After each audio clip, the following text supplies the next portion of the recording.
In our Fundisa for Change work on hamper care, using the four-quadrant framework, one of the key questions that we've been asking ourselves is, how do we support our students to acquire curriculum concepts in the schooling setting and to activate ESD with biocultural evidence for learning to change together? In other words, we want to complement a problem-based approach with a heritage-based analytical approach to ESD.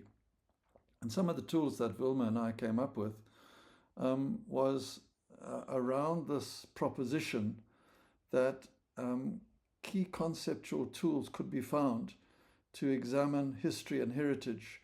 So we look at these first as a sort of foundation for building knowledge together. And then we look at the ecological sciences and the limitations that some of these concepts have. Look at the importance of working with the Sustainable Development Goals to broaden the view from ecosystem to biocultural. And then we look at the concepts of a circular economy, which is a very practical tool for engaging with the concerns that we face in Southern Africa today. So here are some of the conceptual tools for a biocultural approach to ESD. This is not easy to achieve in our thinking because we're so used to thinking about biomes and not biocultural landscapes. So these tools need a shift from an ecological problems approach to a biocultural solutions approach to ESD.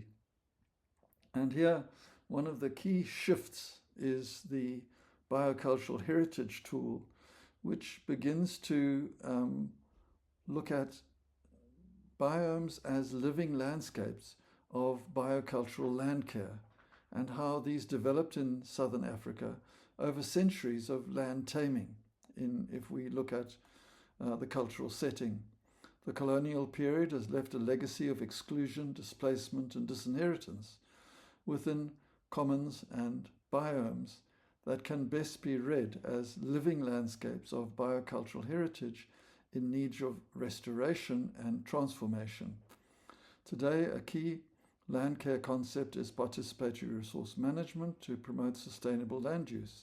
This refers to land managed by communities, highlighting governance, knowledge, political and power dynamics towards restoring biocultural flourishing.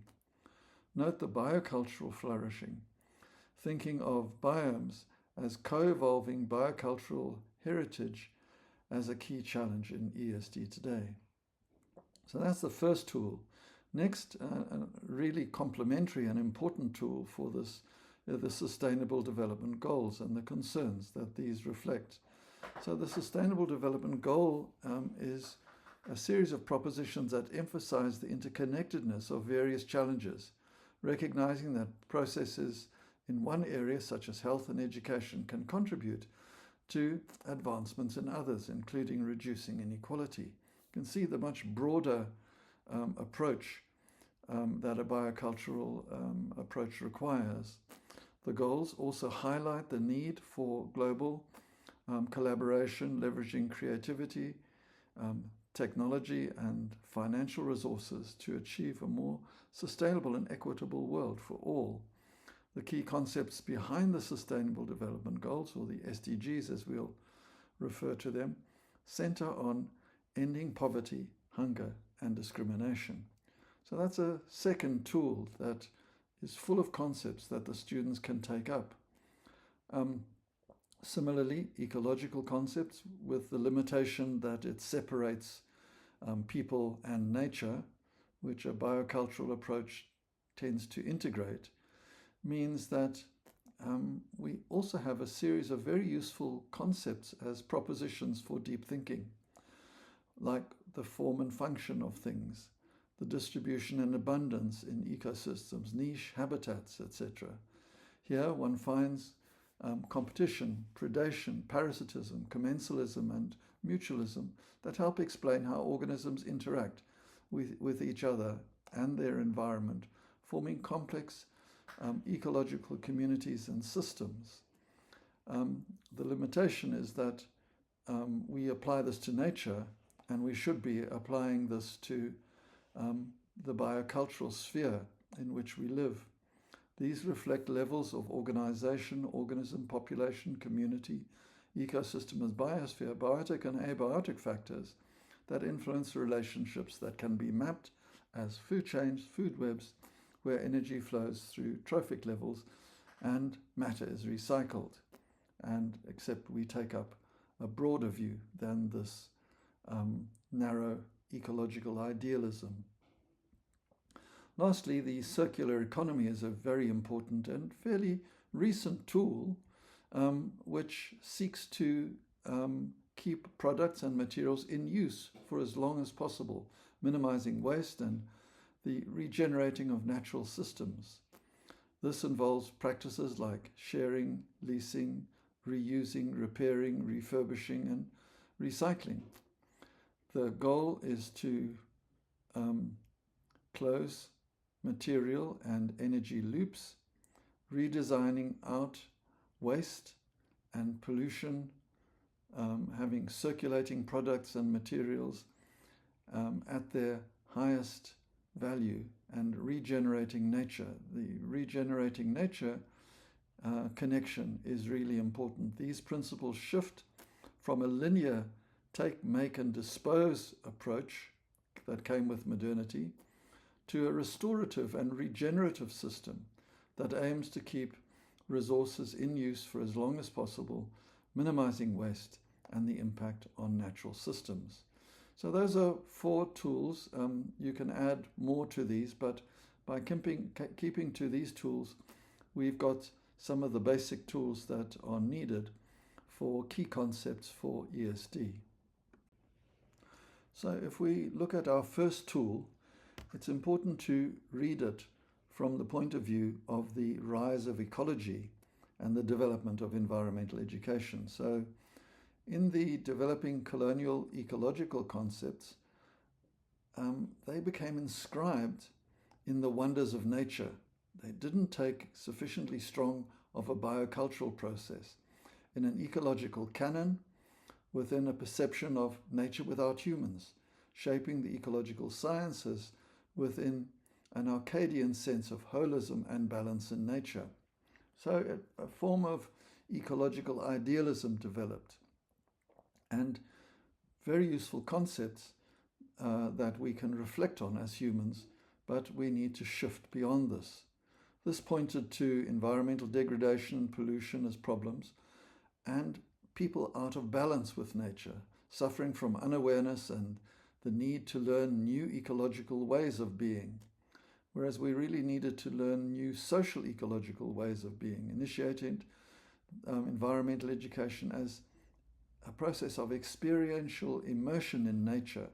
And I was involved in much of this work over the last 25 years, with eco-encounters being emphasized and challenges to solve sustainability problems together. So it became a problem-based, eco-center type of approach, an education site of ecological enlightenment with holistic awareness of self in nature. Here, natural systems ecology excluded a grasp of early cultural historical ecologies of practice.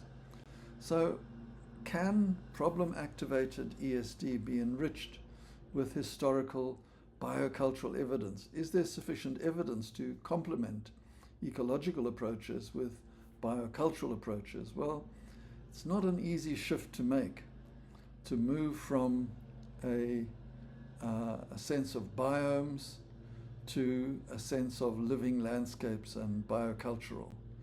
But history and agroecology heritage illuminates this African biocultural ecologies of practice over time. And one of the best ways we found to model this was out of the African culture which reflects the idea that early peoples were involved in taming the land, with sustainability practices as a land care ethic of struggle to tame the land so that it was able to produce for people and to continue to do that sustainability. So if we look at village households, we can see that were cattle kraals, izala dumps, there was arable land and water. And people had to find and create these processes so that there was an expanding agro-ecological cultural landscape within which people became comfortable and were able to reside. And they were able to collect wild foods like imifino. They were able to burn the veldt for their cattle. They were able to hunt and get food. They were able to migrate, and there was grazing around these seasonal cycles. So we can now start to see what we often see as biomes, as living landscapes that evolved with people in nature, and we start to see emerging biocultural ecologies of practice that we can use in our learning and in ESD. First of all, we find the seasonal cycles are there. Then we see that agroecological innovations are there, along with detailed maps of how people aligned their practice in natural settings with the ethics of land care. So some of the insights that we've derived is that our ecological biomes are actually a living legacy of biocultural agroecology. And that patterns of developing biocultural symbiosis can be uncovered for informing heritage-activated learning in our curriculum settings. So this gives us a sense that there are concepts that allow us to signify things, and this produces shared social imaginaries and real-life stories to guide land care ethics. And this has been going on in Africa over centuries. And it's an important biocultural process to have the concepts, to have the shared imaginaries, to build around real life stories, and to develop land care ethics.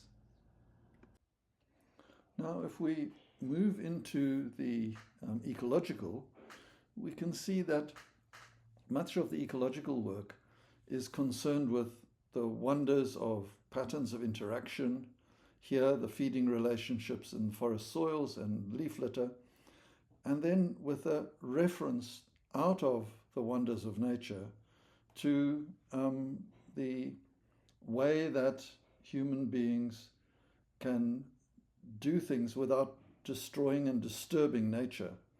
But if we look at it from a biocultural process, what you're able to see is that there was this composting as a biocultural process where human beings worked within the surroundings and changed their agroecological practices as they learned more and experienced the ethics necessary to live in an African setting, particularly in the Muyombo.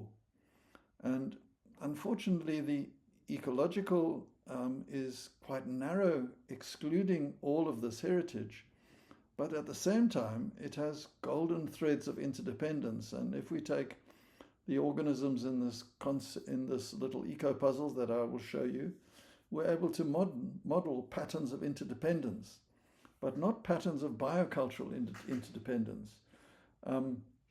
These processes of care in nature allow different organisms to thrive and also to support human well-being. So some of the patterns we'll see is the woodlice eat decomposing leaf litter, returning nutrients to the soil. Shrews eat insects found in the leaf litter. Earthworms feed on compost, returning nutrients to the soil, and moles eat earthworms. So that what we're able to do is build these ecological models. And here is a simplified ecosystem. But notice that it doesn't include people and the biocultural. It includes all of the processes of interaction that are happening in the world around us, and excluding the wisdom in the way that people were able to take up these processes and produce a biocultural heritage in land care and in providing for communities.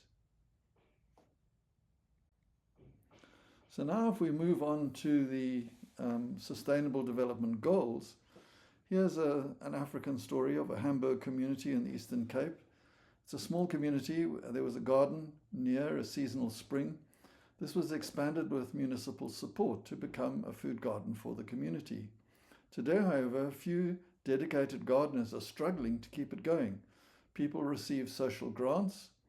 This is monthly money, and it's cheaper to buy vegetables in the stores than it is to actually grow your own. Also, the municipality has started to levy water charges on all of those that are growing crops in the community garden. There are now a few young people interested any longer in food gardening, and the old people are struggling to keep the garden as a community asset. So if we use the Sustainable Development Goals here, we're able to see that there's declining food production, SDG 12. Health and nutrition is also on the decline, and access to food, poverty and hunger is also at risk. So family and local food production is producing food security risk. And we've got this exacerbated by climate, patterns of production and consumption, the relationship with the cities and the inequalities of the social space, along with increasing poverty and hunger, health and well-being at risk, and the need for education, and also this impacting on genders in ways that the challenge that emerge now and that we can use the Sustainable Development Goals to map are the importance of food gardens, and try to do everything to encourage this production of high quality at low cost for health. So this is a very useful tool for work in the biocultural sphere of how human beings can change to make things better together. So if we look at another one now of working with the Sustainable Development Goals to understand water and river concerns, the river health and water quality assessment work that is being done as a form of trying to understand how the world has changed. You're getting in Southern Africa, where we live now all together, increasing drought conditions, increasing sewage in the rivers. We get farm nutrients from fertilizer running into the rivers. We get, because of these pollutions, we get it more costly to purify water for drinking, and we get a degradation of the river ecosystems. So there's increasing health risks and increasing costs and decreasing river health. So the Sustainable Development Goals allow us to see that life in water and climate are important things, along with health and well-being, the need for education, the impact on gender, particularly women, with water and health of families, and actually the water itself. So these tools of the Sustainable Development Goals allow us to see concerns in a wider view than just the ecological view of impact, but in a sort of cultural, ecological, and social way. So the mini SAS tools for reading river health and health risk can be really important and can be brought into classroom-based activities.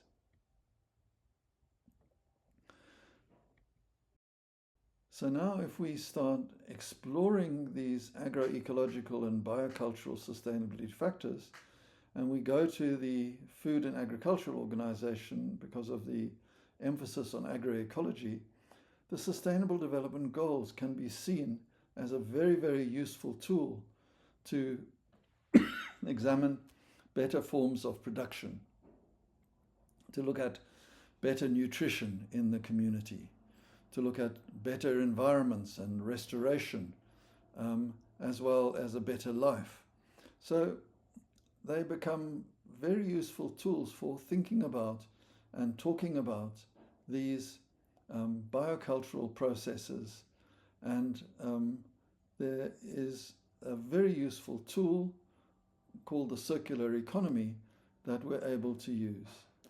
Some simple tools for exploring agroecological food systems and the challenge of transitioning to a circular economy, sustainable food systems as a transitioning process within a circular economy. So here's a model that starts with, what are the raw materials that we're using in our daily lives? How can we design them creatively for better production? How can we manage the retail for less waste and keeping products in circulation? How can our patterns of consumption change? How can we reuse and repair?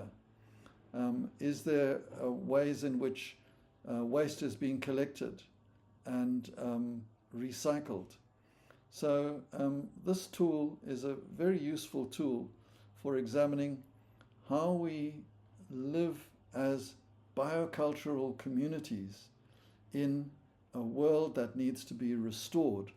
And here are some of the tools for thinking about restoring health and well-being, restoring justice, and restoring ways of living where the production, consumption, and recycling work to sustain biocultural livelihoods in a changing world.